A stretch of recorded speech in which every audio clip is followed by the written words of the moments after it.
কেন? আমি আমার স্বামীর বাসায় আসবো, এটা তো স্বাভাবিক। না, স্বাভাবিক না। আমার পোলারি খেয়ে তোর শখ মিটে নাই, এমনকি আমাকে 14 বছরে খাইতেইছস। অনেক আশা কইরা আমার সোনার টুকরা পোলা মানিকের লগে তোর বিয়া করাই আমি এই বাড়িতে নিয়ে আইছিলাম। কিন্তু তুই যে এত বড় অপয়া, অলক্ষী, এইটা যদি জানতাম তাহলে আমার মানিকের লগে তোর কোনোদিনই বিয়া দিতাম না। তুই বাইরে যা, বাইরে যা আমার বাড়ি থেকে। আপনারা যদি আমার তারা দেন আমি কই যাবো কোন? ন্যাকামি জানে রে বাবা, স্বামীর বাড়ি আসল বাড়ি। সুস্থ সবল জলজান্ত একটা মানুষরে খায়া ফলাইছস, এখন আবার আইছস স্বামীর বাড়ি দাবি করতে না? আপনি এটা কি করেন ভাবি?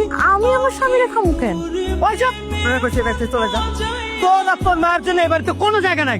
ভাইজান আপনাকে যাবি, হাত জোর করি, পায়ে পড়ি ভাইজান, আমার মেয়েটার যাওয়ার কোনো জায়গা নেই, বিশ্বাস করেন। খবরদার মাসুদ, এই অলক্ষী অপয়ার একটা কথাও তুই শুনবি না। এখন